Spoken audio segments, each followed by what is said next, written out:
everybody. Welcome to another edition of the GoldenFox podcast. I do apologize for the what is it? The short hiatus last week. There's a possibility that I might just reschedule to every other week doing these podcasts because trying to do it every week is just going to be exhausting. But regardless, I'm joined by these following dorks here. We have Ryley. Sup. It is I am King Dork. Yeah, that's Wolfhead at the bottom, and in the middle is Science Steel Rail. Evening. And that's all you say. He is a bro. So anyways, how are you guys doing this fine evening? Oh, I'm doing pretty well. Good evening, Basil. Fucking cable company is fucking reaming me hard right now, but other than that, I'm pretty okay. I'm sorry to hear about that. Like, not to get into too much detail, like what's the service? Like, what's the brand? It is Spectrum Cable. Oh, yeah, no, like, even I'm guilty of this. I also use Spectrum. I've heard some pretty negative things about that brand. In contrast to... Tell me any good ISP and I will fight you on that. I heard Verizon Fios is good. That gets a laugh out of you. Oh, wow.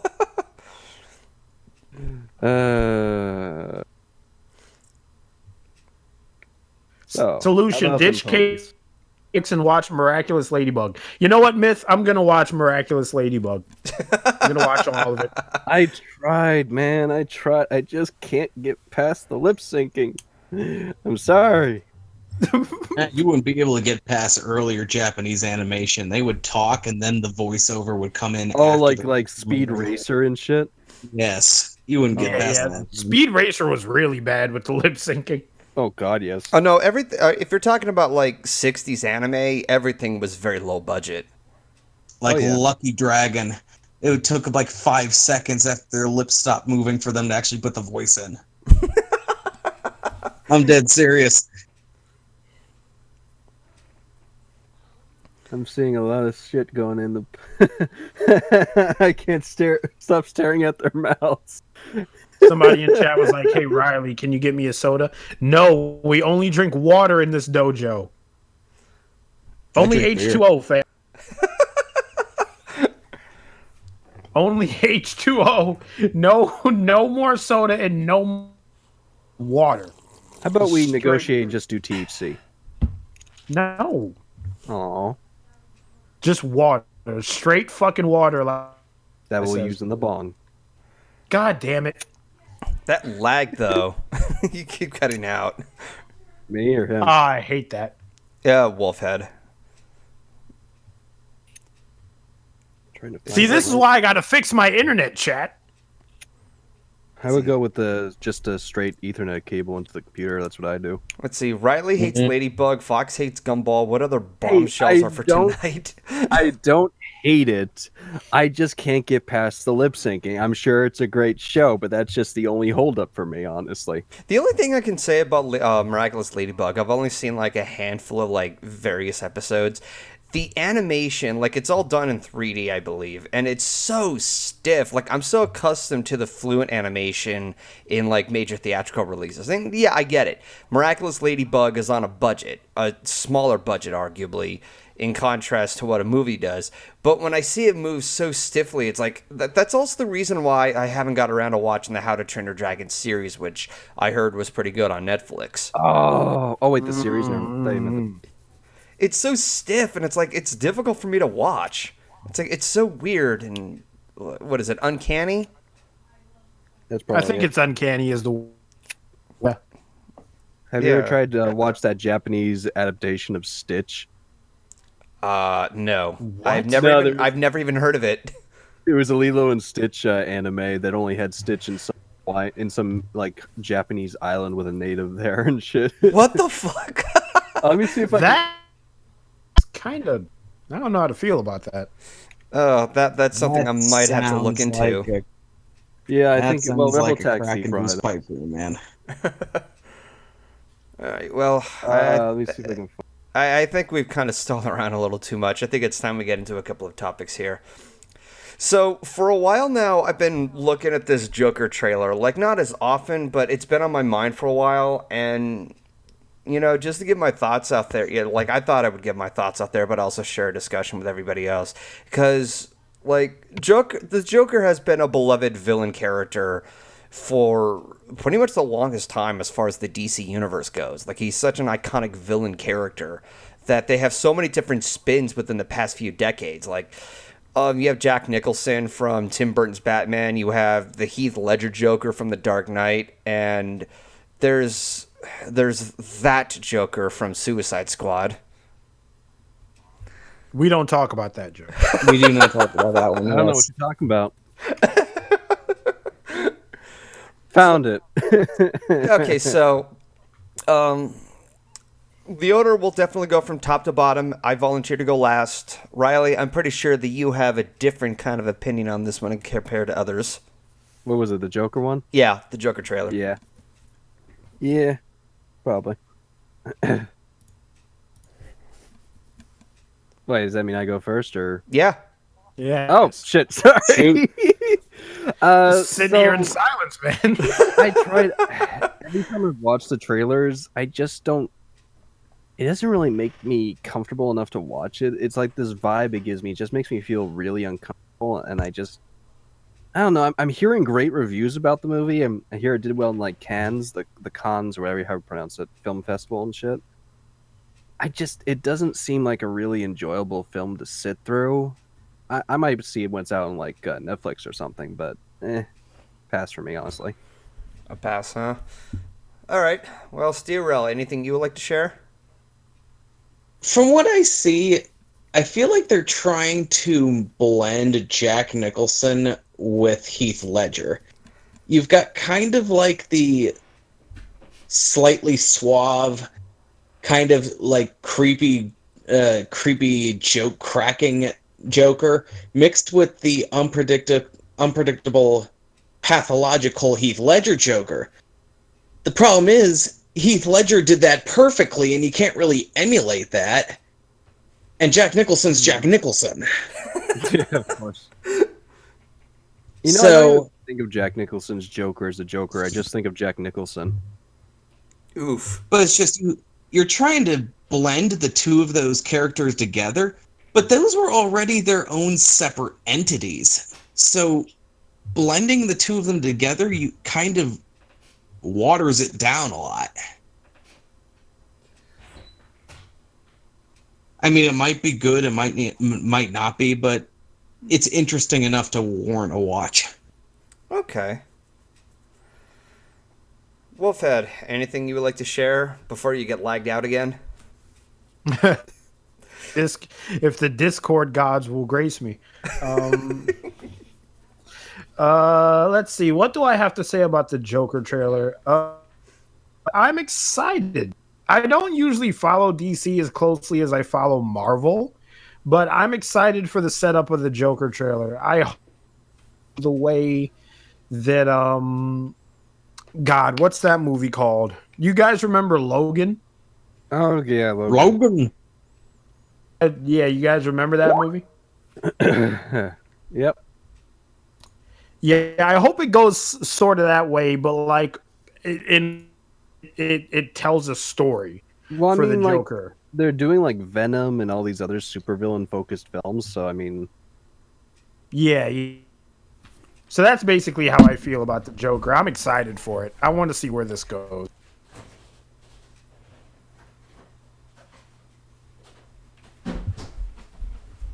and who's next? No, that's it. There's only me. Goldilocks. Goldilocks. Goldilocks. Chad, we lost them. We got to send out an SOS. No, I had to apparently Keyframe Skyped me saying, "Hey, can you give me a Sprite?" While we're in the middle of this podcast.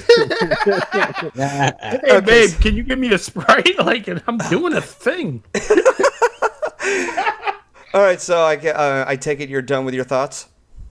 Yeah, I'm done with my thoughts. My thoughts were short. Okay. It seems like everybody's thoughts are short, and I can kind of understand why. Personally, I am kind of on the fence with the Joker. Like, I'm definitely interested in seeing what kind of spin they're going to give on this one. I don't have that. It seemed more like it was a prequel to the Heath Ledger, the Heath Ledger Joker. If I can enunciate properly, you know what I mean. Twisting the tongue. Yeah, it seems more like they're trying to redo the Heath Ledger Joker. Why am I having a hard time pronouncing that fucking name? Man. Golden has a lisp all of a sudden. Golden sounds, Hell, no. Golden sounds like a dog with peanut butter stuck to the roof of his mouth. It seems more like they're trying to create an origin story for that iteration of the Joker, which plays off of what Steelra said, that you can't emulate as much as what Heath Ledger brought out. There, I pronounced it much more appropriately. Fuck. Good for you, Cleef man. Ledger? You said Cleef Ledger? Fuck you. Heath Ledger. Oh, may the man rest, but fuck, his name is sometimes challenging for me to pronounce for some goddamn reason. Okay, Myth Pony has a great idea. Golden asks her for a Sprite during the alcohol. Okay. I'll Just definitely walk give her in the room like, babe, can you give me a Sprite? She'll definitely want a cold one to crack with the boys.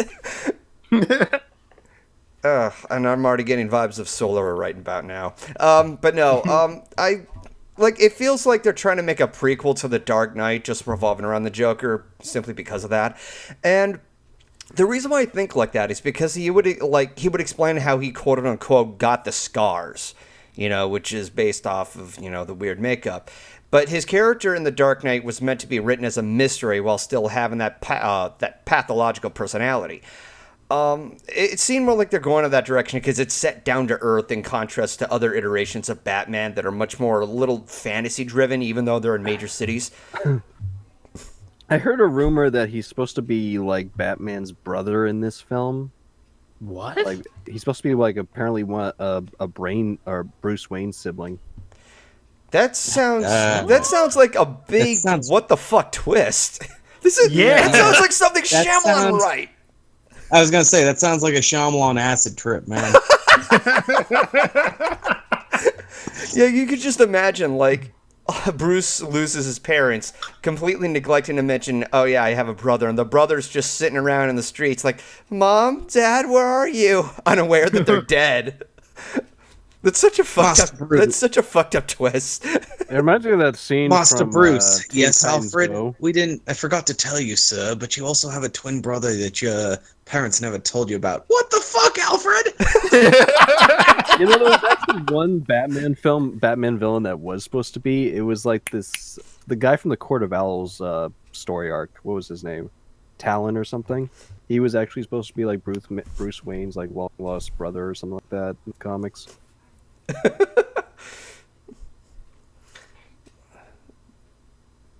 Well, I wouldn't, I haven't read the comics, so I wouldn't know too much.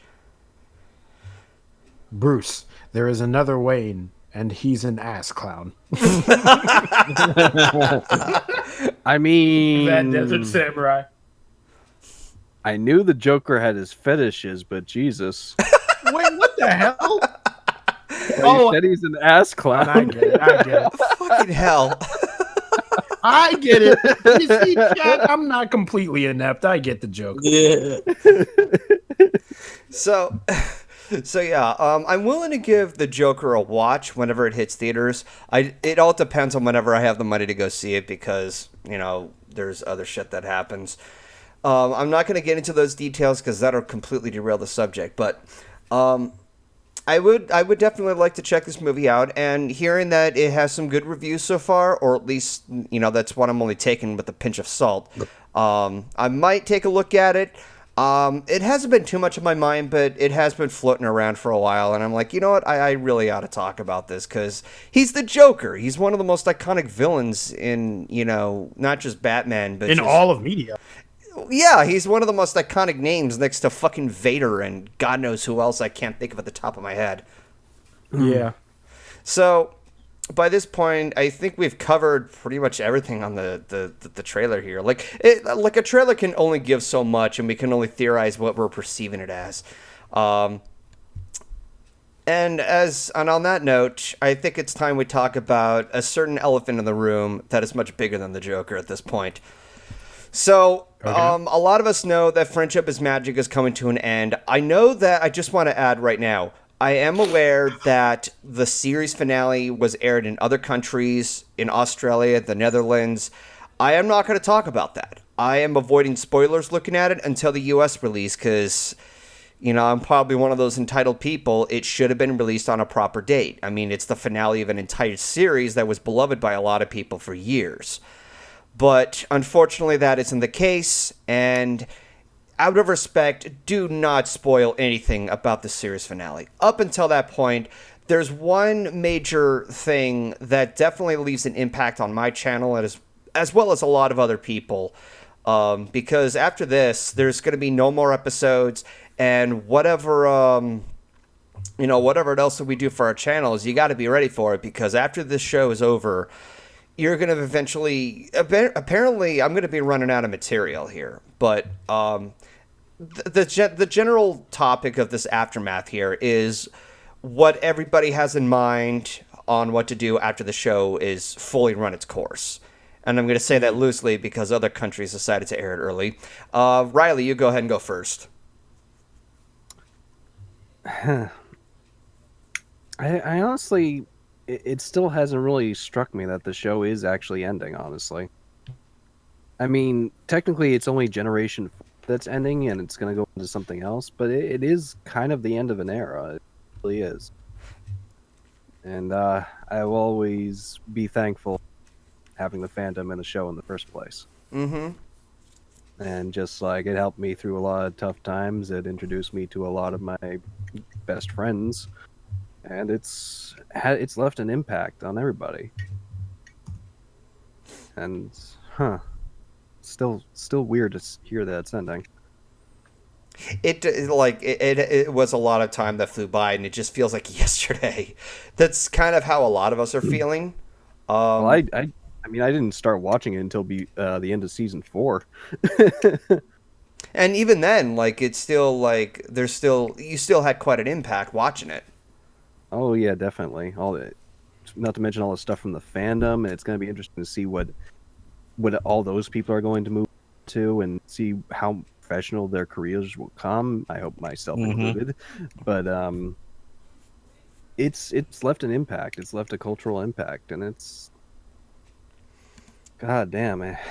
Oh my god, it is a lot to take in. It's going to be a tough hole to fill once it's gone. Giggity. God damn it!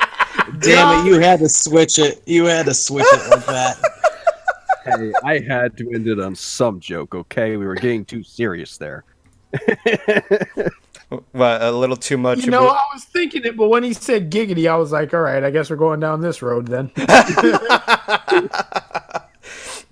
All right. So, anything else you want to share, Ryley? No, I honestly don't know really what else to say.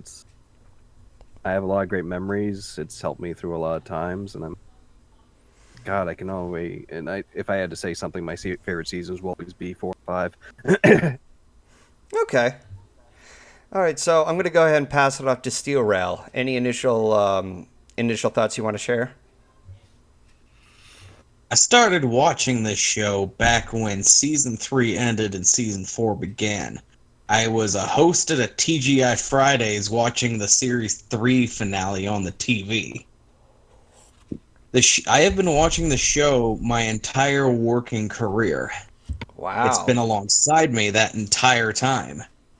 From busting tables to telling trainmen to fuck off. It's been there by my side. I met some amazing people because of this show. Quite a few of these people I treasure with everything I've got. Mm-hmm. I've met people who I'll do anything for. I'll give them hugs. I'll give them kashish. The show is giving me more than I could honestly ever give back to it. It's given me some friends. It's given me enjoyment. Mm-hmm.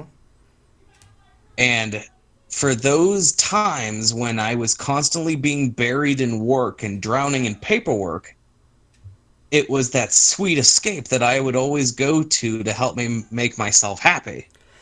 I can definitely relate to that. Because, sorry if I'm cutting you off for just a minute. The thing that was funny, knowing that people are just like, I'm not going to get into the details on my end, but let's just say that there's a lot of people who had their own, personal imaginations with the show. I mean, the kind of which would get kind of dark in some areas. I'm going to put a pin on that until it's my turn. But, anything else you would like to add, Steorel? Well, it's just, even though this season is ending, the show itself has not. Just because a generation ends does not mean a show ends. Never has, never will. But as long as we keep those who we've met and cherished along the way, those kind of things don't die. They just evolve. Exactly.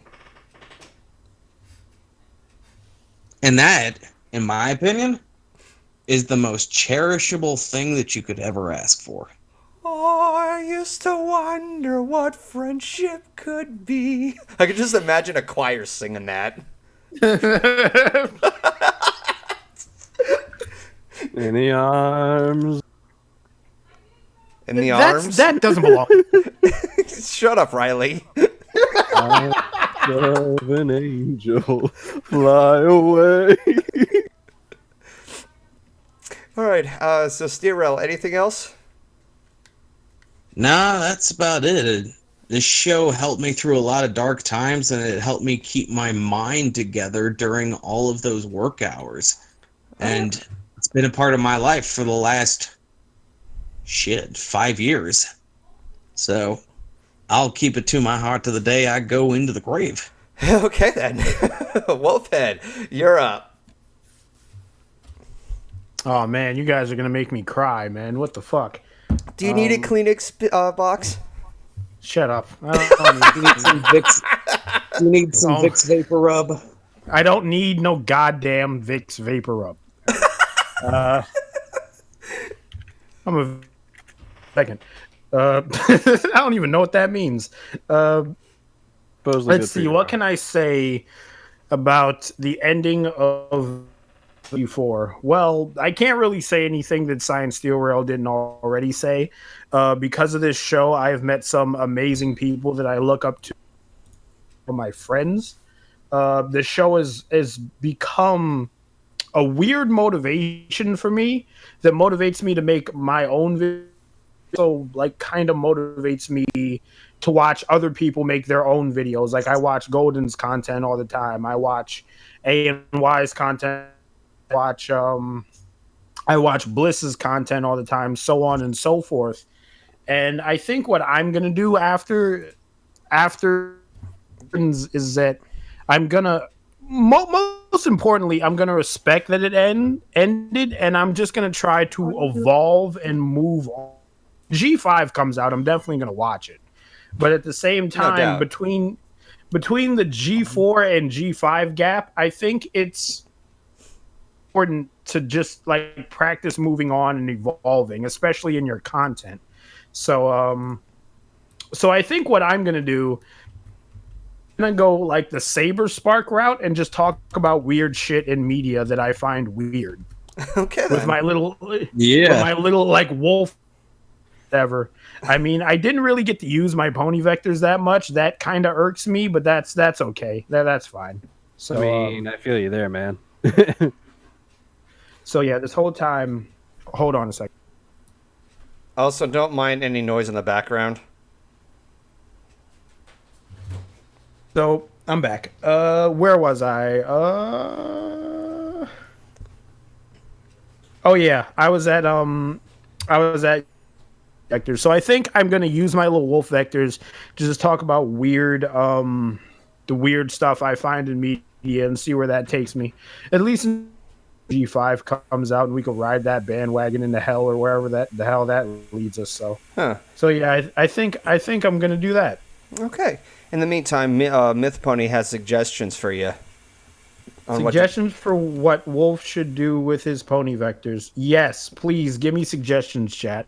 I have 150 of them. There's a lot of them. Photobombing pictures of real life. Oh my god. I mean, I'm still planning on using them, even if the show ends. Yeah, no, because, okay, by this point, well, before I move to my turn, anything else you want to share, Wolf? Wolf? What? Well, what happened? You cut out, for me, at least. Oh my god. Okay. Before I move to my turn, anything else you would like to share? Oh, no, that's pretty much it. It's just, I love the show. I love you guys. And when the show ends, I'll just focus on trying to evolve my content and move on from genre to genre. That's all I wanted to say. Okay. So moving on to my turn, I do want to apologize in advance for the unfortunate cutouts that Wolfhead's been going through. You know, like he said, he's trying to get his internet updated. So we're just going to have to deal with these awkward pockets of silence. In the meantime, moving on to my part, I've already posted a video a while back before I attended BronyCon 2019 that the fandom is not dying. And that's one of the major things that I kept hearing almost like the entire span of being in this fandom. And I'm not going to use that as like the bread and butter of how my experience was, because it wasn't. But every time there was an update or a change that was happening that was announced, people in the fandom lost their marbles. Oh no, they're doing this. It's the end of the fandom. Oh god, it's not going to be the same. Sometimes you got to learn to accept change, and that's Weren't they saying that all the way back in season 3? No, even yeah, they were. No, even season 1, because during okay, I'll tell you this much. I was in this fandom since 2011. I was right at the tail end of season 1. Like, I was watching season 1 episodes, and as I was catching up, it was late May, and it was a few days after the Grand Gallop, the Best Night Ever aired. And I had to wait a couple of months before the next season would air. But in between those times, I was receiving word that Lauren Faust was no longer a part of the show. And some people were worried, thinking, oh no, what's going to happen to the show then? I mean, the show's not going to go the way we remember because Lauren had some kind of vision. I thought the show got better when she left. Yeah, no, I could see why some people did. Like, it did get both better and worse, and I'll kind of explain that later down the line. But after that, people were losing their minds. And then came season 3 with the reformation of Discord, that, oh, they're going to turn him into a good guy. People flipped. It's like, Discord is the embodiment of chaos. How can he be a good guy? Dude, I feel like with the fandom, they're very reactionary to. I mean, every fandom pretty much is. I don't know any. That's where I'm kind of going. Is like the more passionate you are about something, and the more it changes, the more response you have to it. Is where I'm going. Yeah, they don't call them flame wars for nothing. That's what the fans are. They're a delicate. It's little either, flower. It's no, not a flower. They're like a delicate candle, or it's either a delicate candle or it's a nasty flamethrower. Yeah, it's pretty much come to that. But no, with I was one of those people who covered I was facepalming like crazy when I heard people go crazy about Discord. I'm like, okay, first of all, and I had this very unpopular opinion. I didn't think Discord was that threatening. Because when I saw the season 2 part or the premiere, as good of the episode as it was, because there was some good great development for Twilight to recap the messages that she learned from the first season. That was the episode that got me into the series. Yeah, but the entire landscape of having to be Alice in Wonderland and flying pies and some pony tickling their mouth, I'm like, wow, that's chaos, huh? When I thought of chaos, I thought of volcanic eruptions and earthquakes, like the end of the world or something. This is too silly for me. But oh, come on. Don't tell me you didn't like Cruel Fluttershy. Cruel Fluttershy Cruel was Fluttershy hilarious. She was No, great. I love obviously that narrows down to their personality changes. I'm talking about the environment. Like you have these weird tile floors you'd see from Tim Burton. You'd see stack of cards. You'd see something from Alice in Wonderland. And I'm like, what about when he drank a glass of chocolate milk and then he threw away the chocolate milk? I'm just saying. Yeah, he just drank the glass. Yeah, he drank the glass and he just like tossed the rest of the chocolate like it was a bomb. But most of the time I'm like, this is chaos to him? When I think of chaos, I think of earthquakes and volcanic eruptions. What the hell is this? But that, mind you, that didn't devalue what the rest of the episode had. It was great development for the characters. But what I'm saying is that, yeah, I can see why people would put Discord on a pedestal. It's because he had fun being the villain. He had fun changing the personalities. But I've seen some, like, even some fan, like, comics of where he was being a fun uncle sort of character. So I'm like, based on what the show's going for, and if Discord's going to be brought back like that, I'm all for it. But with everybody else losing their marbles, I'm like, okay, that's the first thing. Here's the second thing. You get more John Delancey. How you can't get any more, you can't get... Hugh. Just show some gratitude. Good Lord.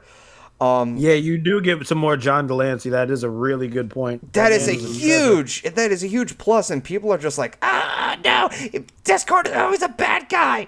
And then came Twilight being made into an alicorn. Oh boy. That is the biggest. I thought that would be the natural evolution of what they were going with her, honestly. So I didn't really see it as that big a deal. I mean, me too. I didn't understand the flip out. I still don't to this day. Yeah, honestly, when I first heard that, I was like, well, I guess that I thought that was something that was going to be saved for like the end of the show.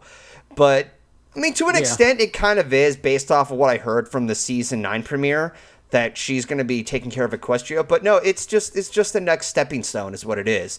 And just the very idea that, oh yeah, she's being an alicorn. Some people thought she was going to be a Mary Sue or something because she's got both abilities and such. And I'm sitting there thinking, does that really... I think what matters more is that... Because here's the thing. I've mentioned this when I reviewed the beginning of the end. And that is when... a couple of times she tried to use her magic to solve a problem, such as in Swarm of the Century when trying to reverse the hunger of the Parasprites. The same thing with the vampire fruit bats and bats and such. And it just proves that you can't, even with magic, you can't solve everything with a snap of a finger. So with her being this alicorn princess, I'm sitting there thinking it's not that big off. It's not that far off. I mean, yeah, she gets both abilities, but she's also taken on bigger responsibilities, and that's exactly what season 4 was tackling on. And I was like, despite how much of a critical asshole I was during season 4, I'm not going to sugarcoat that at all. I was glad at how it came to an end, the season. I mean, for whatever direction there was, I was always keeping myself open. So with that in mind, there was always going to be a reaction of some sort, even for some that I wasn't a big fan of, but I didn't give up on the show. Yeah. So, putting aside that experience, being a part of the fandom was like what Steelra said. It was a nice escapism from the stressful nature that is reality.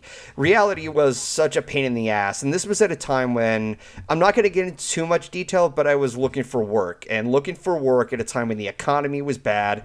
It definitely gave me, it took my mind off of things. And I'm going to go ahead and take the pen off of, people loving it so much, that people had such imagination that, there's an onslaught of fan fictions. People wrote, like, they made their OCs. And it animations. Yeah, and so much of the fan content. And then came the music. Oh, boy. The music.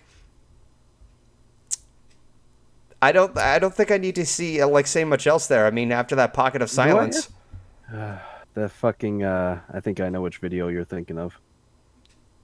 What video? Yeah, which one? The what's it called? Was it something of a princess? Lullaby for a Princess. Yeah, Lullaby for a Princess. That was later 2012, but the beginning, the first song I was introduced to. I know, but music. then it finally got released. The entire animated music video finally got released in 2015, and that was. Oh yeah, no, that was such a rewarding payoff. That made me tear up, man. I started tearing up every time I watched that. Jesus Christ! Oh, Lullaby Lullaby for Princess, yeah. Yeah. Yeah, that was some really good animation. Holy That- shit. It took 2.5 years. Yeah, I know. And it competes very well with freaking Come Little Children, I think it's called. No, Children of the Night. Come Little Children was the song. But no, there was Proud to Be a Brony from Black Griffin, and then there was freaking Nightmare Night by Wooden Toaster. Yeah. Yeah, and it's just like, good lord, like they're making music now. Like that's something you don't see very often. And when you And have then to there's mention the animation, you can't forget Pony.mov. Oh yes, Mob by fucking Hot AKA the Hot thing Diggity that was Demon. good. Yeah, and like that was way before he had a show Brain Dump. The first ever Brony related thing I ever watched was the Party.mob video. Because Dude, I would even argue that like Pony.mov is what put like Hot Day fucking map. And that's what a lot of people know him for is Pony.mov. Like regardless of Brain Dump. Still holds up, man. It still holds up. Also, I do remember the song "Great." I also remember the song "Great to Be Different" from Forest Rain in the later years, and yeah, it's one of those songs that I didn't listen to as often, but I would like come back to it and like, oh yeah, that's a nice song. And here we go, we're seeing quotes saying, "Hey, hey, hey, stay out of my shed." Stay out of my shit. So yeah, I mean, there's a lot of great things that the fandom has created. There's the in Discord song that every brony knows every single word to. that's one of those songs that I'm gonna have that unpopular opinion. I did not like the Discord song.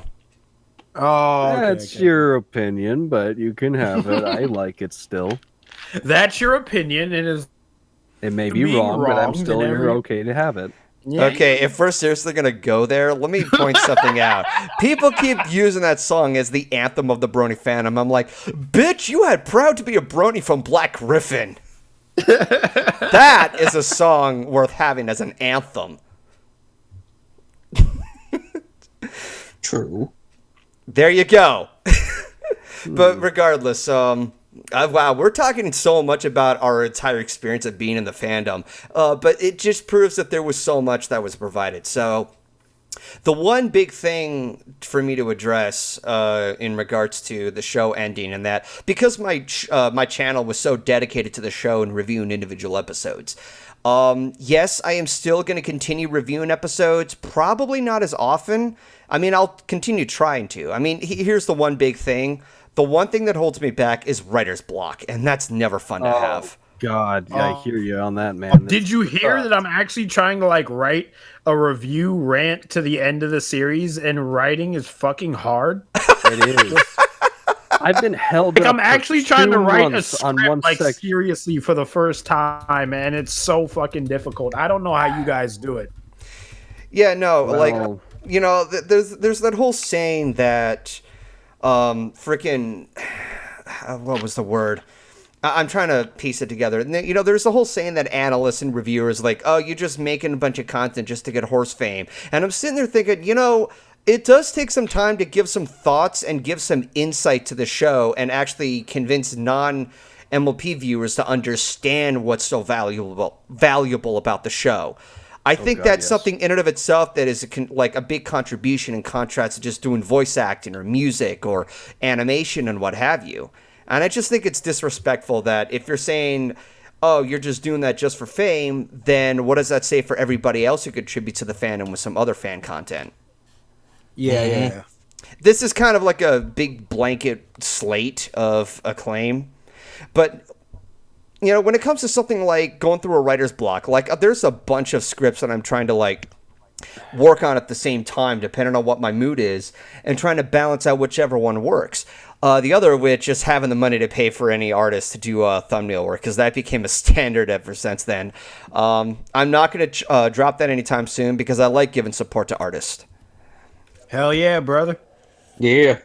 Yeah, no, like freaking Myth Pony. Like I'm glad to be friends with her. If anybody doesn't know who Myth Pony's art is, check out her shit. She's got some good shit. But no, I am still getting. She's got some. Shut up. Sorry. I'm sorry. Go ahead.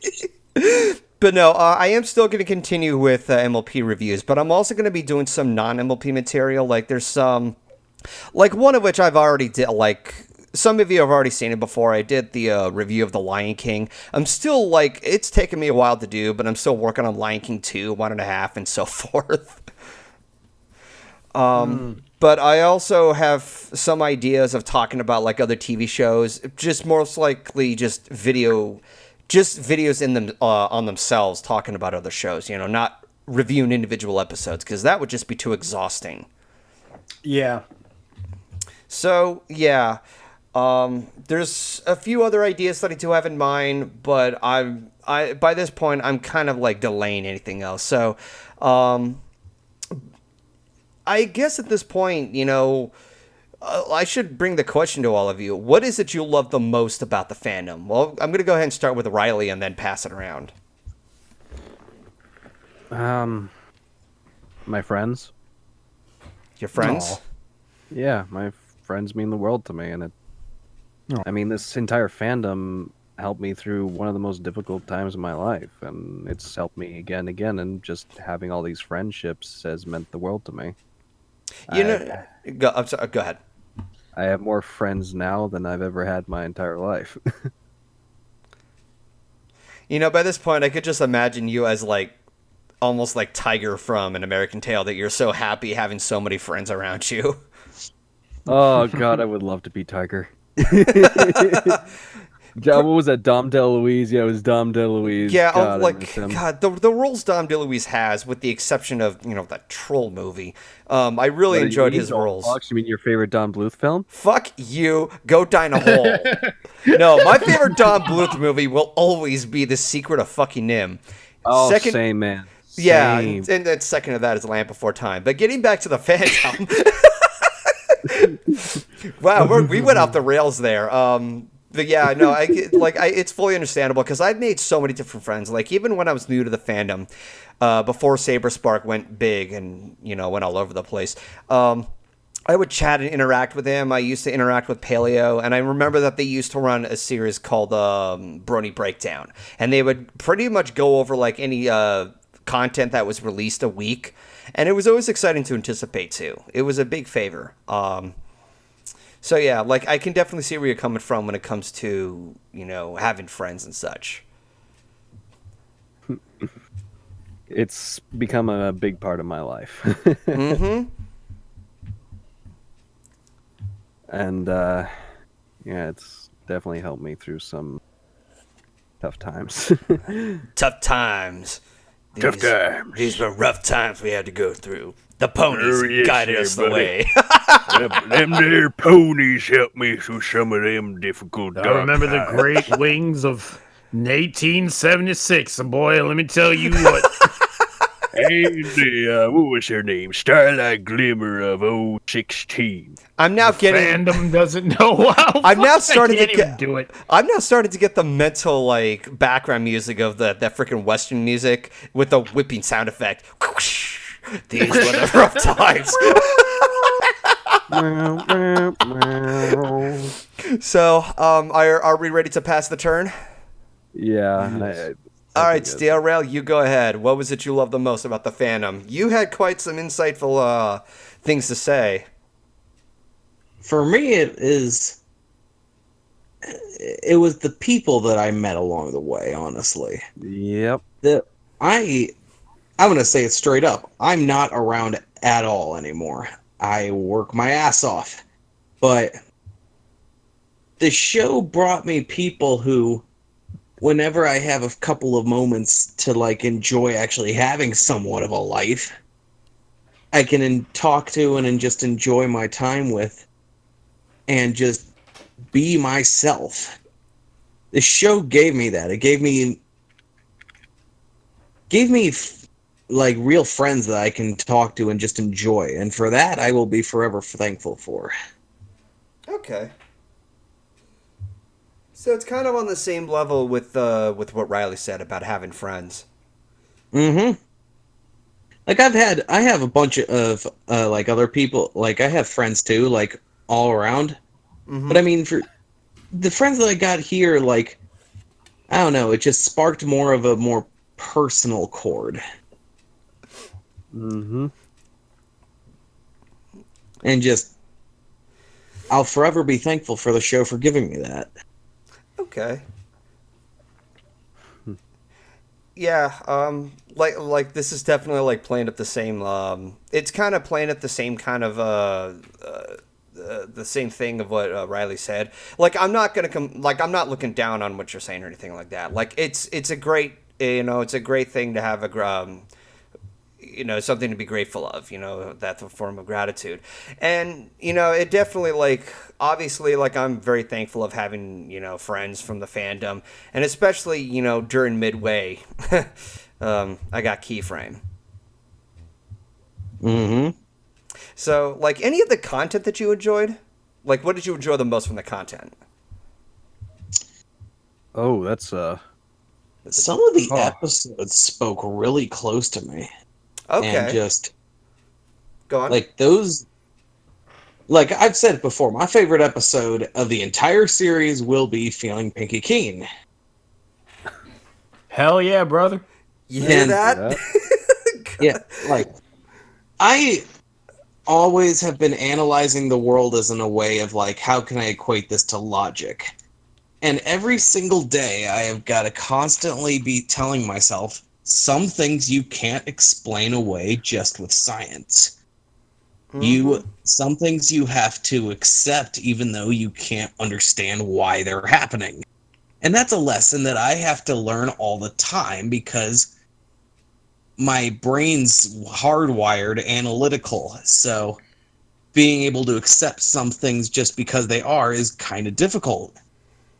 But that episode constantly reminds me that sometimes you really do have to accept some things like that.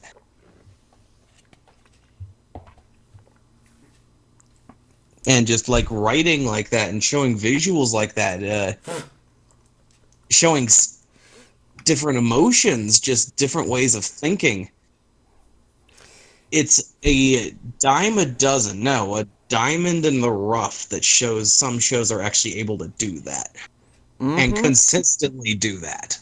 I love how optimistic you are with that episode, because I remember years ago, people took major issue with Feeling Pinky Keen, and then came Mysterious Mare to Well. I Exactly. actually like that episode. Yeah, I know there's people who like the those two episodes, and what you just gave here is some absolute great work of insight, right then and there. And like I don't want to give in too much detail about you, but it does mean a lot hearing from that. Yeah, that episode is one that I can constantly go back to and just it gives me that reminder of just like things that constantly come forward in your life and that you can reapply back into your life. And for a show to be able to do that, that's rare. Very few have ever been able to even come close to doing that. Ryley, what the hell did you link me? Well, you linked something in the chat.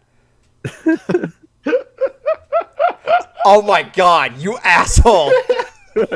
Damn. I need a hug. I mean, I agree with that sentiment. Well, that's this thing. Everybody wishes they had a lot of money, but no. Fucking hell. that just ruined the tone. Thank you, Ryley. Anyways, I'm sorry about that. Sorry. Anything else you would like to share, Science? Nah, I just bled myself dry. Slit my wrist and neck and bled dry. No, man. no. You can't Whoa! fuck with me again. Whoa! I love how defensive Golden guy. Rule number 3, Bad no here. dying. Yep. So, Wolfhead, you're up. What was the content you liked the most out of the fandom? Let's see. The thing I like about the fandom the most is how much inspiration it gives me. Because, like, you can watch someone else, like, holy shit, that's really cool. I want to try my hand at doing this. And then you try your hand at doing it, and then you have, like, your own little audience. Your own little audience is like, hey, I like it when you do this versus when they do this, and so on and so forth. I know my answer is like really my answer. I love the inspiration that the fandom gives. Okay. Because you guys are like really creative. Holy shit. You guys are like super creative. Like, I'm not even making a joke. Like, it's crazy how creative some of you guys are. Any examples you want to share? Let's see. A big inspiration for me, and I know it's going to be a weird inspiration, is DWK. Oh god. It's so goddamn fucking hilarious. He is hilarious. He is amazing.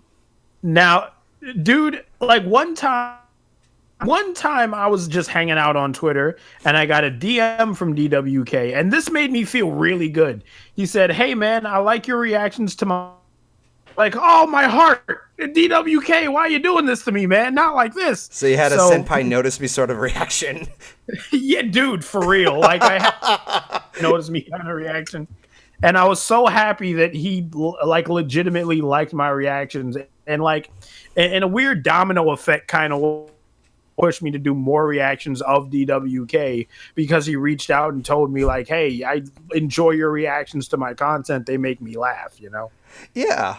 No, that's definitely exciting that you got that kind of reaction. Like, I'll never forget when watching his content. The one that I always seem to come back to, despite what everybody else thinks, is how he summarized "Hard to Say Anything," and how like you see that what's his name, Sugar Bell and Big Mac's like, oh no, wait, he wants the dick.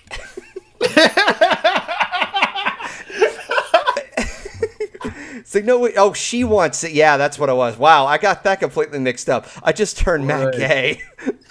No, the one is just like talking about stirring the dick, and the girl's like, yeah, actually, I'm into a little bit of skull fucking. The part that is great, man. Oh yeah, no, the part that always comes to me the most is when you see like Apple Bloom saying there can only be one thing that he may be after going to another side of town. Pussy! Yeah, that's his ass he's looking into. Sorry for the interruptions. Anything else you want to add, Wolf?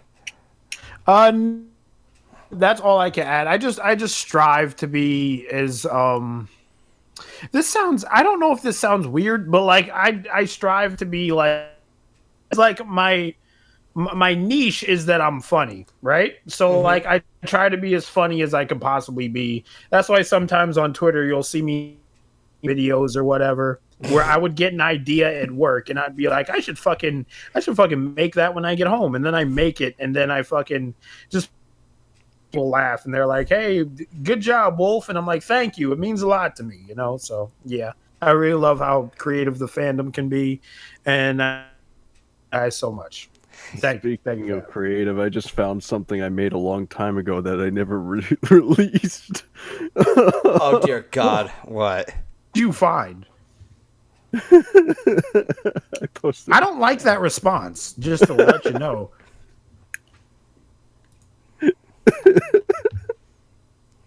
Ryley,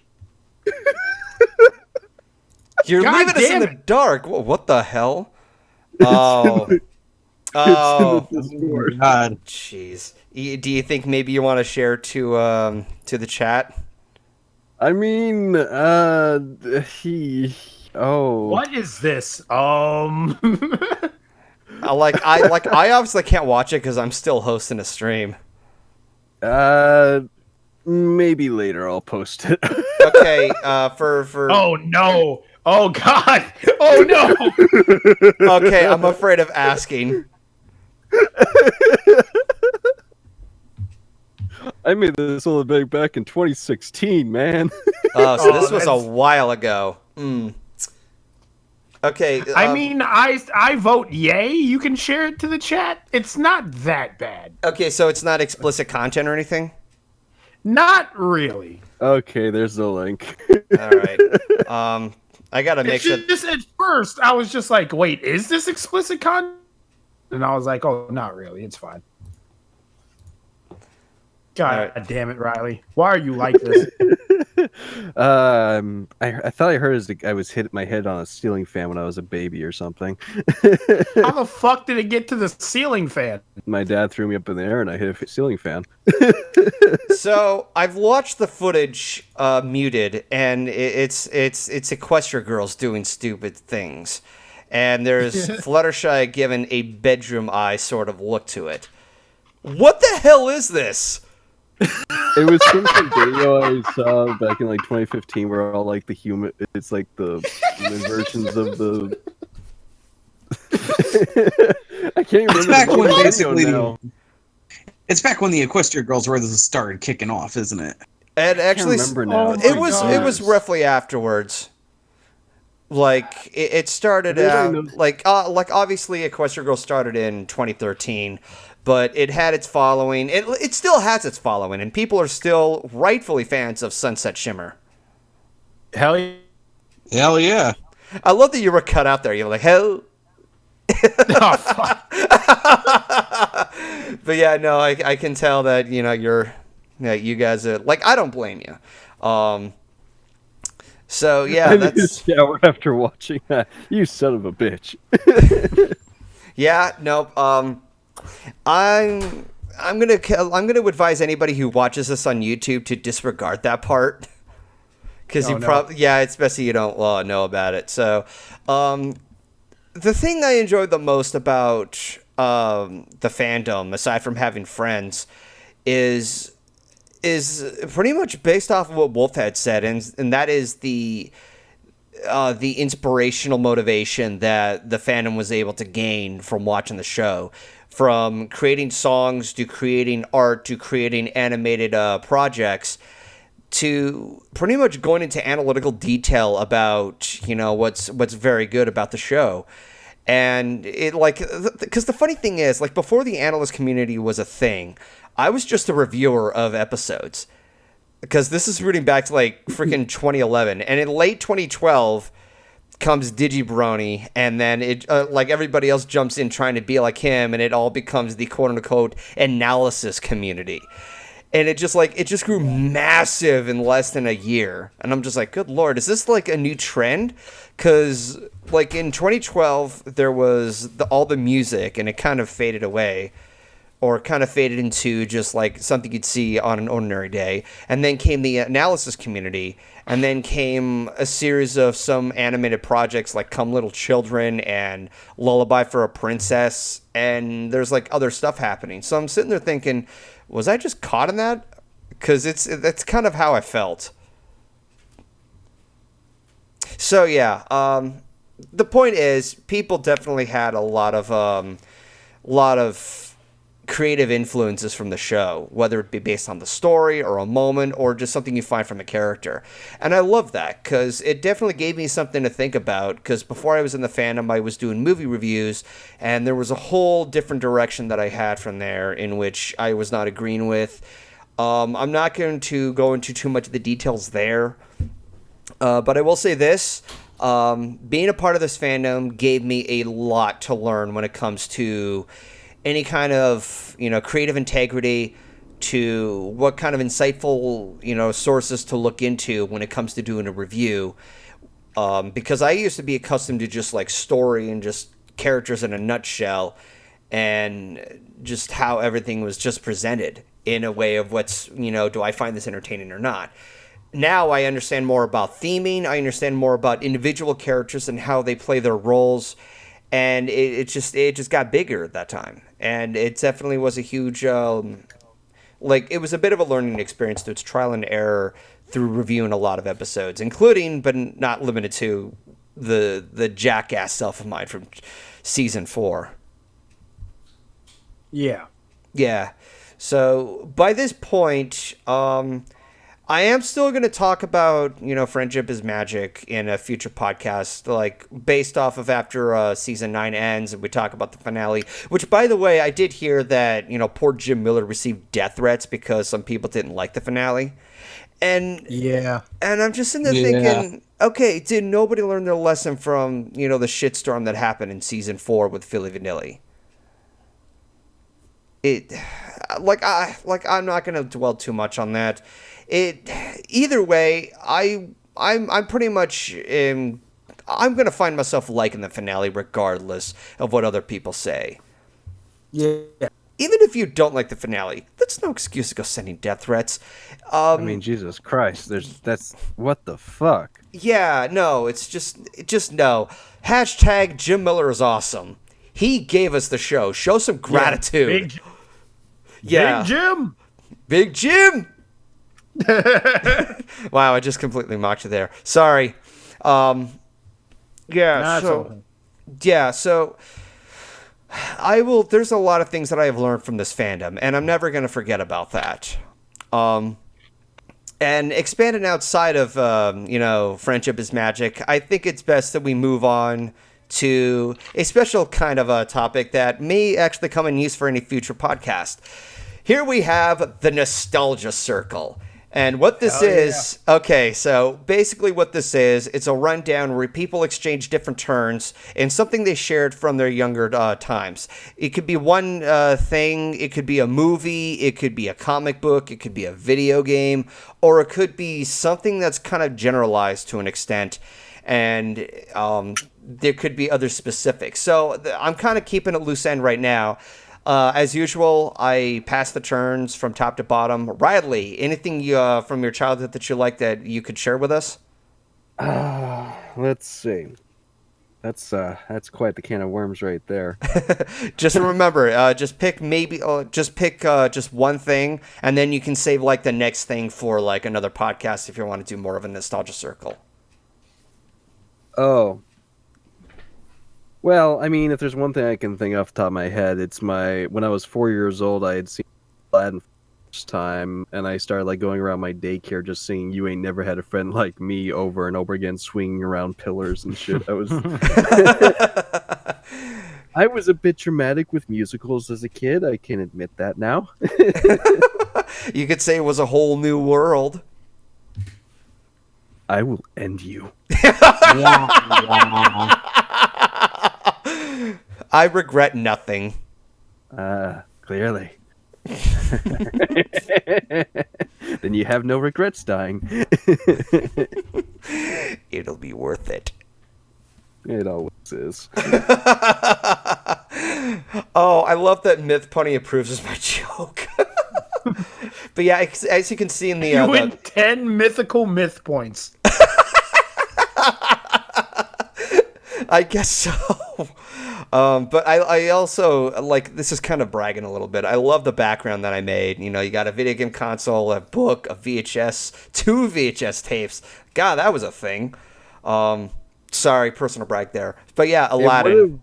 It would have reeked of the 90s, except for the Harry Potter book.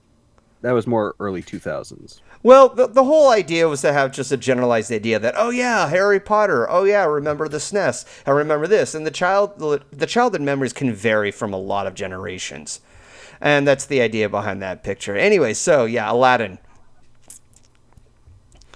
What about Aladdin? Yeah, like you talked about Aladdin.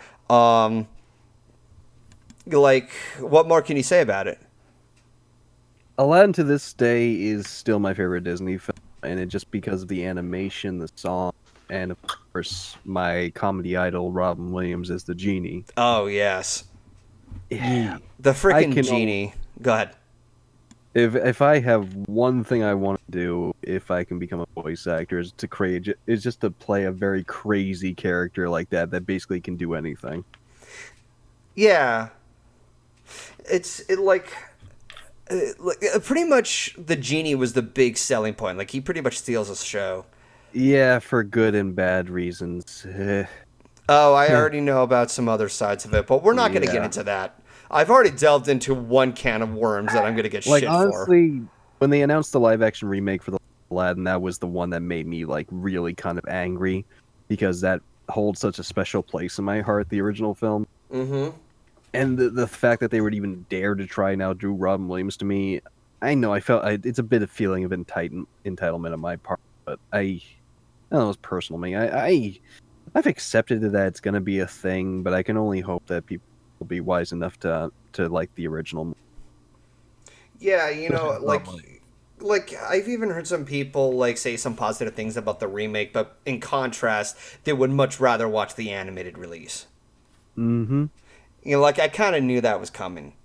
Because, like, I had that nasty feeling you had, that sense of anger when you heard the announcement, except when I heard the announcement for the Lion King remake, and you already know how much of a shitstorm that turned into.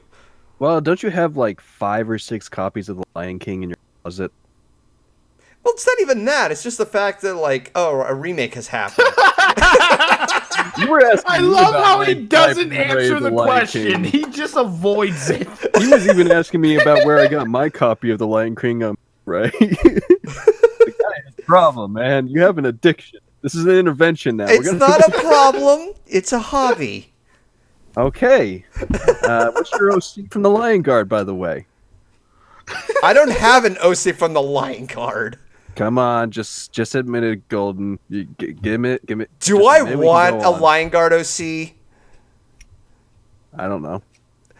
Exactly, because not many people like the Lion Guard. I liked it. I mean, it's Barely okay. watched the episodes, but I still liked it. I mean, the only thing I didn't like about the Lion Guard was the freaking pilot movie. We should all just make Lion Guard OCs. Didn't that show just recently end too? I think so. No. A little late to the Lion Guard fandom. Yeah, no, Yeah. I've been behind on that. I'm still watching season 1 of that. I'm sorry, weren't we talking about fucking Aladdin?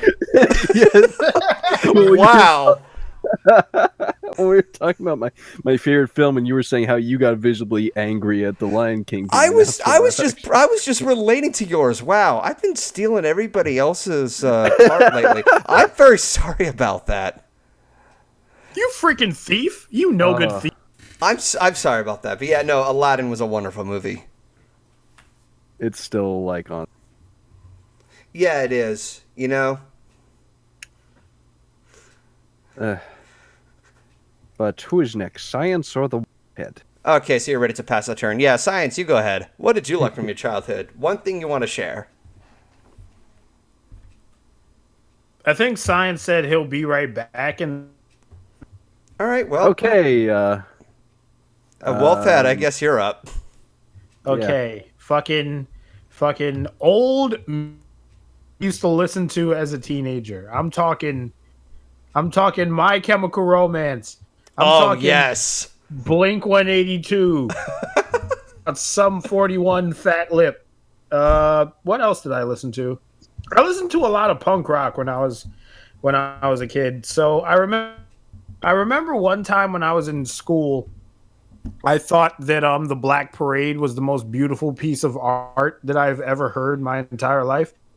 What I did is that it's still a really good song, but what I did is that I was sitting at my desk down the lyrics by ear, and I went home and put the lyrics on my wall because I thought the lyrics to that song was so fucking good.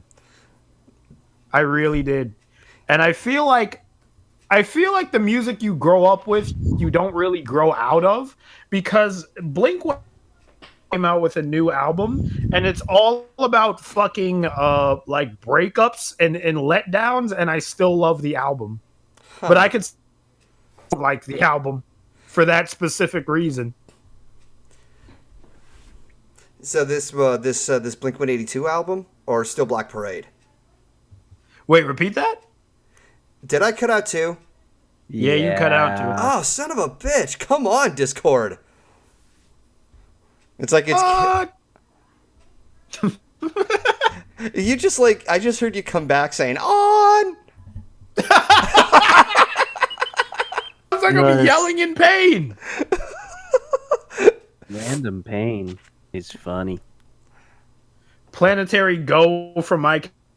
Yep, that is a good album. I like that album. Does anybody in chat have like old bands that they used to listen to? Hear it? Oh, there's I could share my side of like listening to bands, but I don't want to steal anybody else's show at this point because I've developed a habit of doing that at this podcast. filthy show stealer, stealing shows like it's his show or something. I'm trying.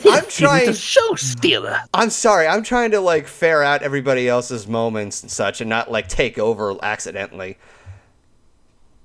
I think science is back, so now. Yeah, let's go ahead and pass it out to Steel Rail.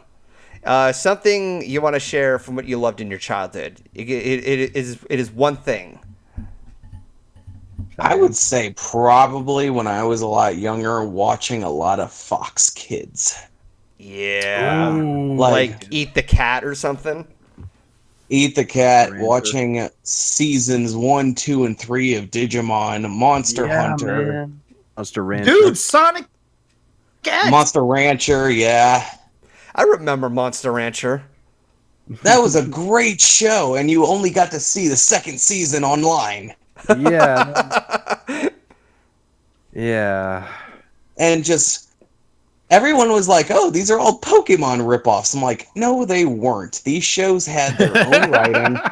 They had their own writing. They had their own." They came out all around the same feel. time, so they Didn't Digimon come out first before Pokemon? Yeah, like Digimon Yes, was it more did. about these little Tamagotchi things rather than like collecting things. I think just happened to have Tamagotchis them. came out before any of them. Yeah. What the hell Oh, is yeah. Tamagotchi? You don't remember those They're little, like little pets in an egg that you take care of. Yeah, they're like these electronic pets you take care of and shit. You know what? At this point, I'm willing to claim that the mid to late 90s was the era of the quote-unquote Gigapet era, where you had those little was. handhelds and you took care of them. Pokemon is like Gigapets, but you're training them to fight. Shows like and then you- Digimon is the same, a similar thing. You have different creatures that you interact with, so bizarre creatures. Like, this was like a little bit of that 90s edge, but for kids. Digimon Tamers will still be the best thing out of all. Oh, that's on Tamer. you. And then also you also had. And then you also had Furbies, which were good for about an hour before you took Oh, them God, outside those- and Oh, used them God. for home run Oh. practice. Yeah, no, Remember- And then Furbies you- were annoying. Remember when they Furry- and then you woke you up at Furbies. night? Ugh. And then you used them for home run practice. You know, I can agree with you there. It's like, yep, batter up. All right, throw your Furby at me. There. It's gone. Oh, It's you know dead. what I say to that, guys? You know what you need to see? You know what you need to see. Oh, God, What do I need to say here? That. That? The hell is that? It Oh, looks like a Furby that's evolved. God fucking damn it, Riley. You fucking asshole. What happened? What? Where is he? It's in It's a the, Furby he shared it in a private chat. It's a Furby that's made a pact with the devil and evolved. I will What post. the hell? What kind of fucking MacGyver shit is this? It's freaking nightmare fuel. That's what evil. it is. Yeah, It's evil. exactly. It's evil. Yeah. It is evil. Sin. Well, I guess the folks deserve to see this now since you decided to share it. Chat, approach with caution. I hope you guys don't get nightmare fuel from watching that hideous I thing. already posted it. Well, I know you posted it. It's being shown on the stream now because you decided to share it. Oh no. I will say this. Did you guys hear about Digimon, that they're making one final movie about Digimon? That I did not know are? about. No. Oh, yeah, They're from the making Digimon a Tri. final What? movie about Digimon. But I don't know what the movie is called because I only saw the trailer one time. I don't know too much about that. What Yeah, the fuck is that I freak knew of there was, nature? I knew about like Digimon Tri and stuff, which I tried watching, but it was just kind of. I will say this about fucking Digimon are gonna blow themselves up and then have Golden go in his little editing software and then be like, "Oh, I guess he died because he is." I guess I died because what? I guess I died because my girlfriend dumped me, or whatever you're doing with the fucking Pokemon in the fucking stream chat. Oh God, yeah, no. The amount of times I've encountered it. Pokemon in Pokemon Yellow when it's streaming were the goddamn self-destructions, and they were all over the place. It got so irritating.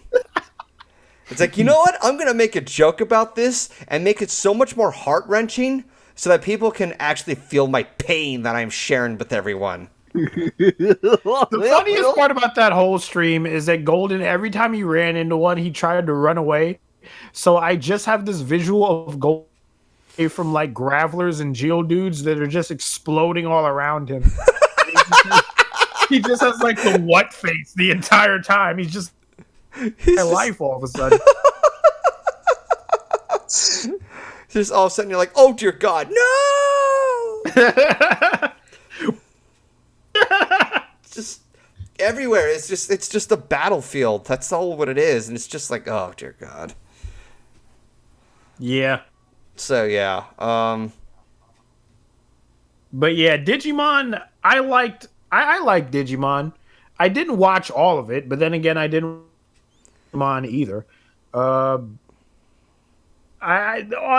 Fox for Kids, the only show I vividly Sonic X, and I wasn't even a Sonic fan. I remember. I just Sonic thought X. the show. Go ahead.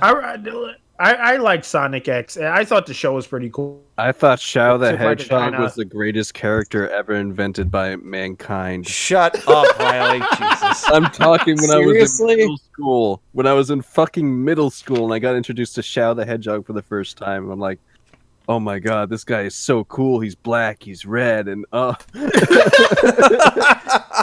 OC, I must. He's the greatest of all time. I'm now having that mentally hearing that Crush 40 song, All of Me. Can you see all of me? Oh no, not like this, please. I will say this from Sonic X, I could not stand Chris. everybody hated Chris. Chris was such a like I've seen like 1 or 2 episodes, and immediately I've had a bad impression, all because of Chris. He's such a whiner. Like there was one episode where Sonic and the gang had to figure out a way to go back to their world, and he's all upset because they're gonna leave him. It's like, boy, you live in your own dimension. You live in a mansion with a fucking ninja butler and a grandpa scientist. Wait, his and all this. butler's the ninja? Okay, I've only seen like 1 or 2 episodes, so I don't know too well. His It is butler is a current- ninja. His mother is an actress. His father runs some big multi-billion-dollar business, and his grandfather is like this genius scientist inventor guy. Good. Okay, I hate Chris now more than ever. He's a goddamn brat. It's like, bitch, you've got so much rich shit around you. You're like, do you even have to look for a job at one point in your life? You've got everything you've wanted. What the hell? Like, oh my god. Like, What the Myth? What the hell is this picture? oh god, what the hell did Miss share? What the hell is this? Myth, what is this? It's an image. I demand answers. It's Mars Attacks. What the fuck? It's Mars Attack. I'm not sure who that's supposed to be, but I'm guessing she's a bitch. You know what? I'm going to save that for the post show. Any pictures that are shared in the stream chat, I'm going to save them for the post shows because they take a bit to, like, you know, download and, like, present them through the freaking stream itself. Oh, let me dig through memes then. All right, then. Since Well, you're going to be showing pictures. yeah, that'll be for the post show. So, yeah, Sonic X. I remember Eek the Cat. The opening was the biggest impression. I'm going to pretty much make this my turn for a bit. Without that belch. No, there's some major things from my childhood that if I share them, it's really no surprise. So I'm going to try to steer away from the obvious what you see on the screen there and point out something that I also remembered. Who here remembers Gargoyles? Oh, Yes. Oh, yeah, but Keith David as Goliath. Oh, yeah, no, like, I will say If this I could much. go gay for a voice, it would be for his voice. Remember that, folks. Ryley, like, hashtag Ryley goes gay for Goliath. For his voice. oh no. Yeah, no, Not like this.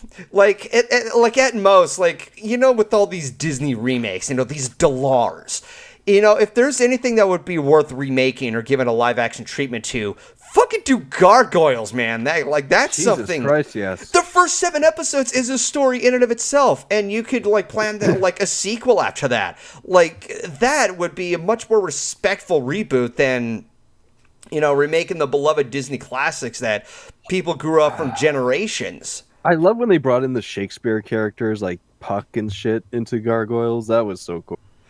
Speaking of Delars, I received word, and it's a possible article somewhere, that Tom Holland has been keeping somewhat of a lookout in playing the role for Milo Thatch for Atlantis. Yeah, didn't I post about that like a few weeks ago? It was a while ago, but it's a brief little acknowledgement, and I'm sitting there thinking, I'm really excited for that, but at the same time, based on the reputation of how bad these, some of these movies like The Lion King were, I'm going to be very, very cautious about it. Yeah. Yeah, remake Gargoyles. If you're going to do Gargoyles, at least have a good team and what they know they're doing, Why do you think I could be Milo Thatch there, Myth? Myth? What? Don't pass ideas to him. He's the last boy is right now. Because at most, I seriously hope that, Gargoyles doesn't turn into a shit show like what happened with The Last Airbender. Maybe I could audition. Imagine if I got over Tom Holland, you'd all murder me. Yes, I have a way out. So yeah, Gargoyles was definitely a fun show to watch when I was a kid. Everybody would like my voice. You sound like that nerd kid from The Simpsons. Oh, that's kind of what I'm going for, man. Oh, my I have the inhaler! voice of an I angel. love Lisa so much, but she won't like me back. God, I can't believe we just delved away from Gargoyles to The Simpsons. So yeah, I guess that's my turn from whatever piece of nostalgia to share. So I think that kind of concludes the first round. If you guys like this, I'll definitely have this more often for any future podcast. In the meantime, I think it's time we move to Q&A. Okay. All right. Just some questions, chat. Yeah, go ahead and lay them down. I am going to have to be selective because if I continue asking questions while a stream is going on, we're going to be here we're going to be here all day. Okay, I need to look at the chat. Well, Typing we them all up need to right look now. at the chat. I can hear them typing in my bones. That doesn't make any goddamn sense. I don't care. All right, what is your favorite Kirby power-up? To answer that question, and everybody else can feel free to share in their answers. Whenever it comes to the Kirby games, the most that I remember playing was, obviously there's Kirby Superstar that I streamed last year. Very fun game. But there was also the Crystal Shards. And I am stuck between one of two combinations. And that is a combination between... so there was something based off of sharp stuff and electricity. And he created this double-bladed lightsaber. If you combine it with fire... you get this big, giant, fiery sword that looks like from Cloud. Those are the two combinations that I loved playing with. That's the most that I can answer in that one. Myth Pony asks, have you drank your water today? Yes, I have. Good old-fashioned H2O. Don't forget to drink your fucking water. Fucking water. Okay, so... Don't forget to drink your fucking water. Now, Can have you you say guys... that in a goofy voice? Now, hold on a second. I'm eating and cooking. Okay. God damn it. Well, here's a question for you all. Have any of you played any of the Kirby games, like the Crystal Shard? Don't forget to drink your fucking water.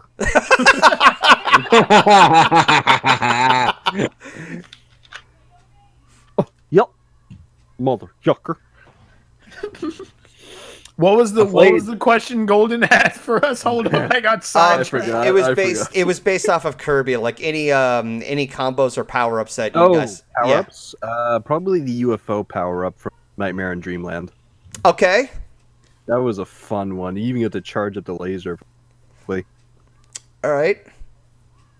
Crystal shards, cutting powers mixed with bombs. You threw exploding ninja stars. Oh dear God, that sounds badass. It was the best power up in the entire game. They couldn't dodge it because it was in a blink of an eye. It immediately stuck to them and exploded on impact.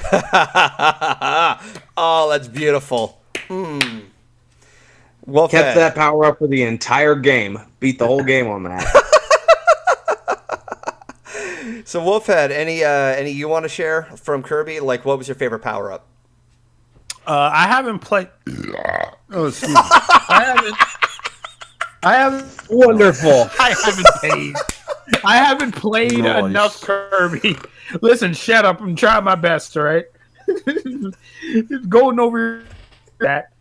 I haven't played enough Kirby for me to pick a specific power up, so I would have to abstain from this question.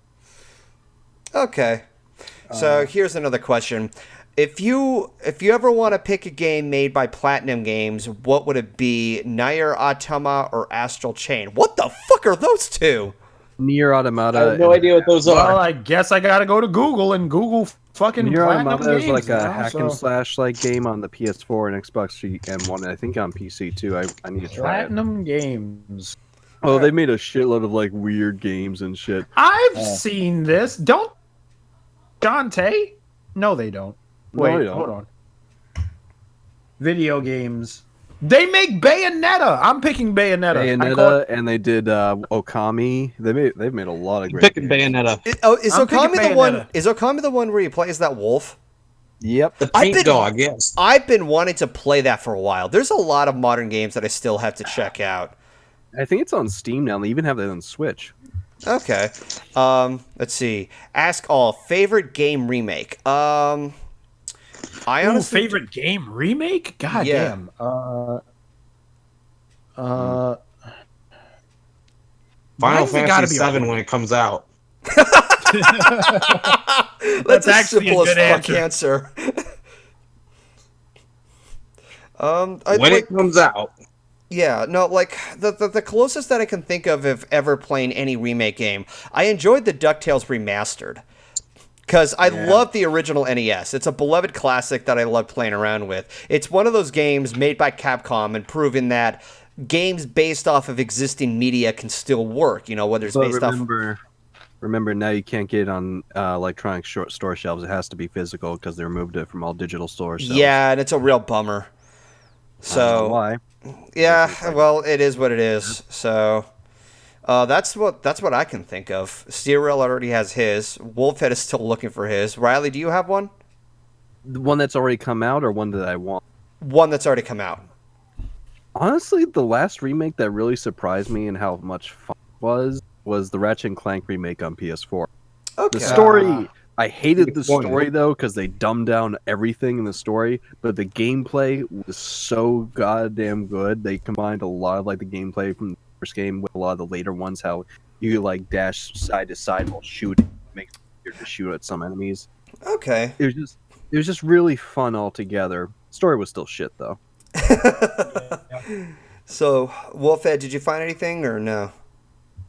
I want to say Borderlands the Handsome Collection, but I don't know if that's a remake or a remaster. I think remake is in like they remade it from the ground up, like new like cutscenes and other stuff.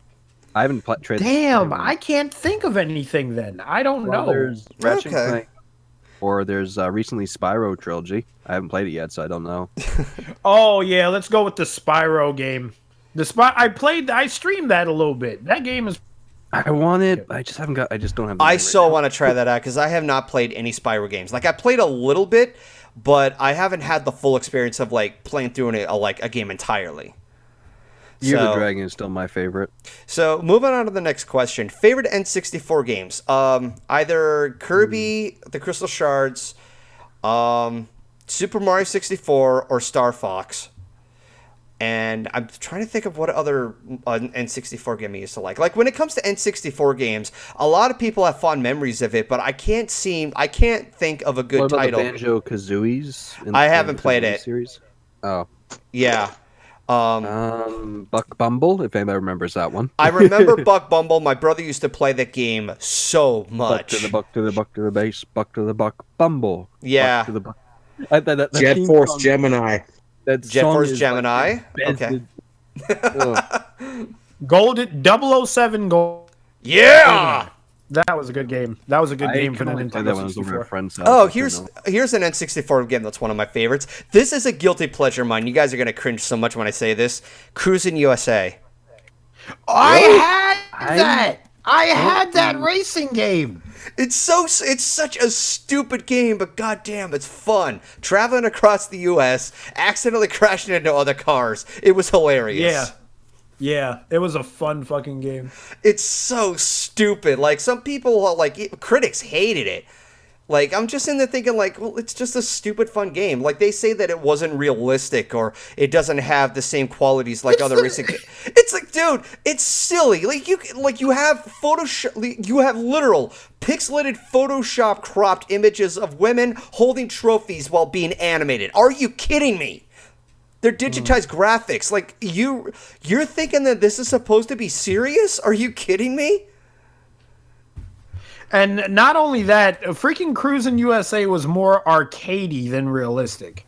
Yeah. Because sometimes you would go off, jump sports car, and then land and be totally fine. Crash into like 3 cars and you could still race, you know? Yeah, I still love the soundtrack too. Like obviously it's synthesized, but they have that nice road trip sort of sound to it. Honestly, when the N64 came out, I was more into PlayStation. So I had more PlayStation games than N64 games. That's fair. I feel like all the Nintendo fans are gonna hate me. For a majority of the time I had a Nintendo 64, I was like, PlayStation. Let's see. So let's move to the next question. J12K asks, oh wait, wrong person, sorry. Oh, here we go, Magical Star. If you all had the money in the world, what 3 things would you do first with it? I have no idea. Like, there's a lot of like material to look for any content producing and such. I mean, I know what I'd do with That's that. a lot of money to consider too. All the money in the world, you wouldn't be able to spend all of it. Yeah. Never. You'll never be able to spend all. Oh, I know exactly what I'd do. Well, yeah, no, I don't think we need to. I don't need to go into detail on that one. I know what I'd do. Yeah. I'd buy up a whole neighborhood for me and my friends. That sounds sweet. Yee. A private neighborhood. A whole neighborhood for me and my friends. I would buy a house up in Northern California where I went to school. God fucking damn Stranger Things. Sorry about the noise. Go ahead. I'd go fishing in every single ocean and every single sea. And then I would have an attachment to my house that would be a giant artist studio for any art friends who needed a place to be with their muse. Imagine if I could build like a giant studio for everybody to use in the neighborhood. So this sounds similar to what Game Grumps did, because they used to own a studio and they made a lot of crazy shit with it. Like Team 4-Star owns a studio on the channel awesome. But like I'd get like a whole neighborhood for me and my friends. I donate a lot of money to charity. I try and invest in a lot of things like future technology I believe in and stuff. Just that sounds very sweet. And having all the money in the world, you pretty much it's going to sound like garbage of me saying this, but you pretty much have control of the world through just money. And if you would donating it to like cancer research and stuff like that, that's the most like wholesome thing anybody in the world would do. At that point. So I think we should move on to the next question. Let's see. This time by J12K, because I was tagged. Do you remember the comedy show called Ridiculousness? That show was funny as hell. It is basically a show where any random videos are doing stupid things. No, but that sounds a lot like it sounds a lot like America's Funniest Home Videos. I've heard of ridiculousness. I've seen a couple of things. I prefer Tosh my 0, God. quite frankly. Oh my god. What did you find? I found the most amazing thing in the world. I'm gonna post this in the chat too. Buckle of Silent Vania? sigh. Oh dear God. Okay, you know what? All right then. I'm gonna save that link for the end of the video so that way people will know what the fuck you're laughing at. All right, let's go to the next question because I have no idea what the other show was. It's another question from J12, and he's going a little. If you ever had any magical mechanical weapon, which would you choose? One of the weapons from the anime. Okay, if you're asking me questions about anime, you're not going to get much of an answer because I don't watch anime that often compared to everybody else. It means like it's mechanical looking, but it's like magical or something, kind of like Xenoblade and all that other kind of shit. I have no idea. I honestly don't have any idea. Freaking weeb. Let's see. What other question do we have? Because I'm scrolling through what else we can find. Okay, from Rosaria25. Any fans of Sly Cooper? I don't know if I spelled that right, but I know Magpie Pony likes it. I have not played Sly Cooper. I streamed a little bit of strip. I streamed a little bit of Sly Cooper on my channel, and I like it. I think even in like 2019, that game could still be fun. Okay, here's an interesting question. Let's see. Favorite educational games you remember playing at school or home? Oh boy. I have a couple of titles. What was that game? Or not even game, but like, do you guys remember that movie, that thing with the dude and the robot, but the robot is orange and they talk to you about subjects? Or is that just me? I don't know why, but I'm having vibes of Big Hero 6 right there. No, it was some. I mean, I can't remember. Yeah, the part that threw me off was orange because I originally thought like a boy and the robot. I was like, the Iron Giant. No, educational series where this dude talked to you about literally everything, and so like it was him and an orange robot. Tim and Moby, something like that. Chat, help me out here. I think you're talking about I think you're talking about Big Guy and Rusty. Is that what you're talking about? No, Big Guy and Rusty. Yeah. Who the fuck's name is Big Guy? Is that his legal name? He's a giant robot. Oh, okay. Never mind then. All right, well, until he figures that out. There are two titles that I loved playing when I was a kid when it came to educational-based games. One of which was Math Blaster. I only had the first installment. Oh, I remember Math Blaster. Holy shit. It was a little frustrating at first because you had to remember, you had to, work with math. The part that always drove me crazy was the part that drove me nuts was having to use the mouse to control Math himself and like rocketing his way up to like different caverns, and you have to have the right number equation to pass through, otherwise. So yeah, that's one thing that I didn't care much about, but yeah, no, I have fond memories of playing Math Blaster. The other of which, and you guys are probably going to cringe at me for saying this, I used to enjoy a lot of Rita Rabbit. I know you're not going to cringe from that because I played that too. What was it? Rita Rabbit.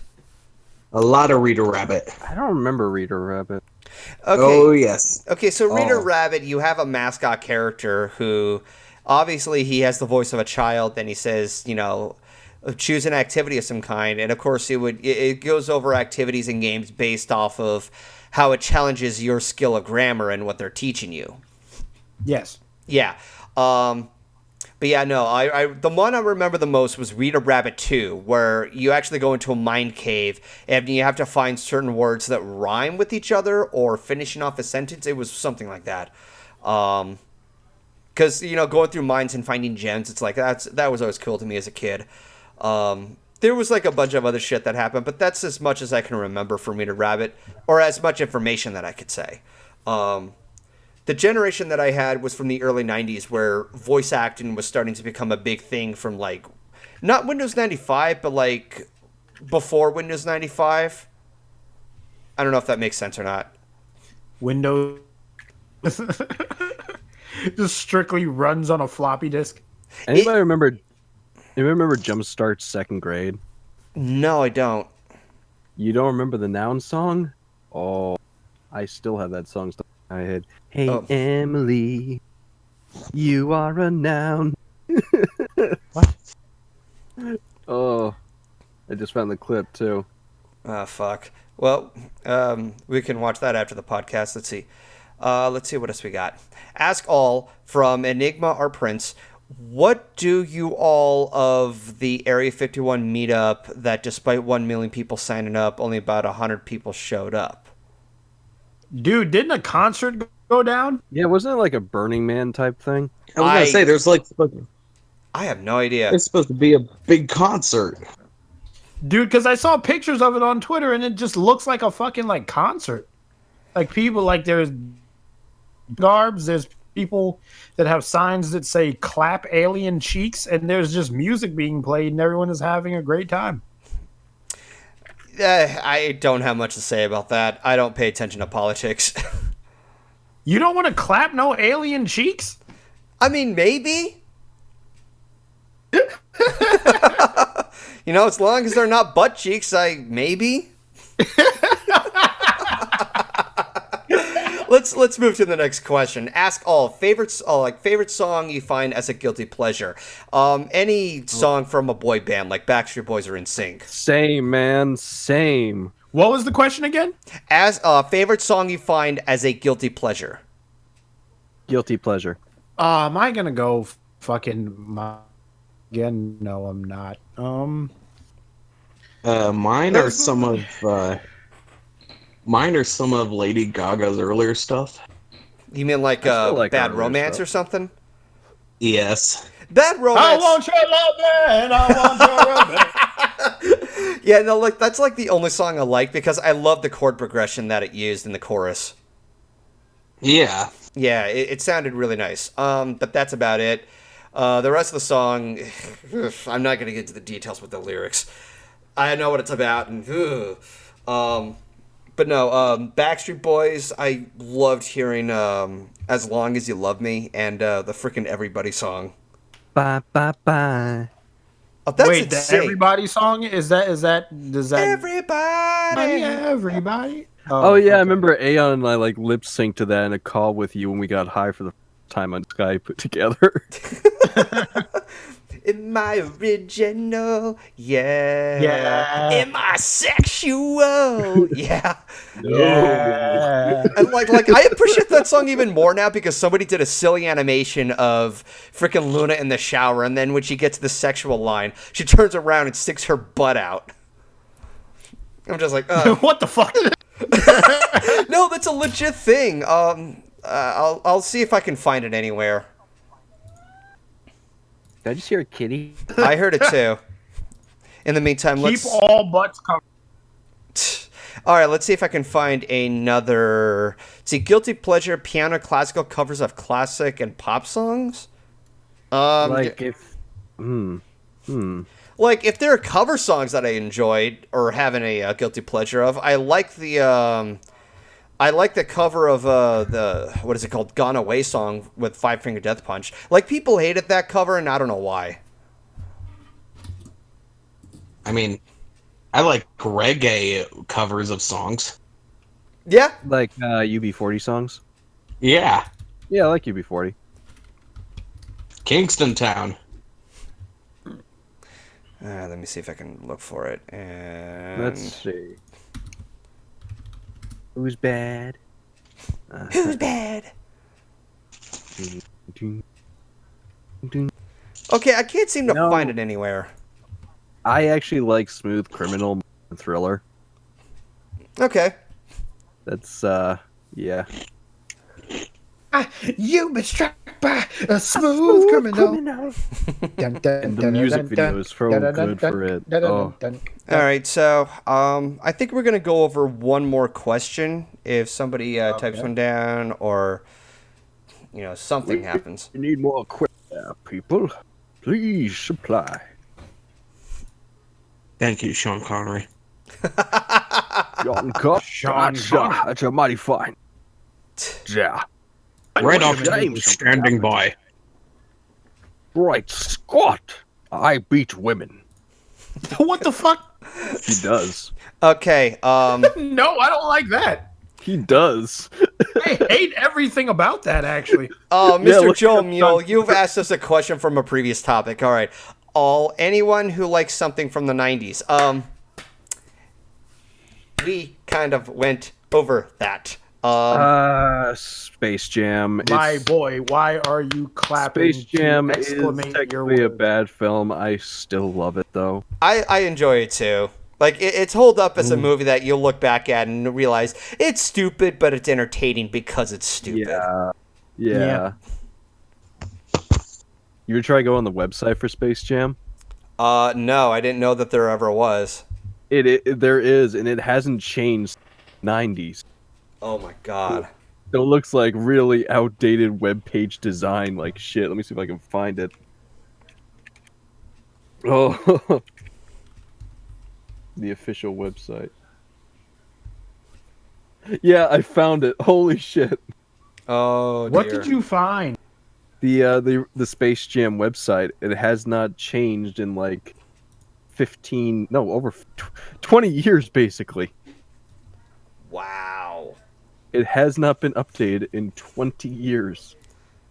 Wow, that's really bad. Wow. Wow, well, that's gonna be something, isn't it? Dude, I'm like watching Buckalovania, and in the corner, there's a harder, better, faster oatmeal, and it's a Daft Punk cover. God damn it, Ryley, I hate you. I'm gonna click it, but I don't like it. I think it's time I go ahead and end the questions and go ahead. I think it's time we wrap things up. By this point, I pretty much covered up, all the topics that I can already see people in the chat saying things about Space Jam, but by this point, things have been nothing but awkwardness from time to time. I can't even I don't know why I'm getting so dyslexic all of a sudden. Welcome to the Awkward Cast, where A&Y and Keyframe random about something dribbled, something. I'm trying not to be awkward because I don't want to rip off of them. Because otherwise it's going to be just pure plagiarism. But no, How you get fucking Keyframe sues you? that is a case that would definitely be awkward. Speaking of which, I hope you guys in the stream who are watching it in the stream, I hope you guys enjoy the Awkward Podcast tomorrow. Anybody who's watching this on YouTube, I hope you enjoy the silly shit that happens from me being dyslexic as all hell. Wolfhead being cut out from time to time until he gets an update on his internet. That being said, thank you guys for joining in on this podcast as I go to Postshow. You can definitely check that out on my second channel if you're watching this on YouTube. Everybody else who's in the Twitch, stay tuned for just a bit. And until then, I hope you guys have a good rest of your week.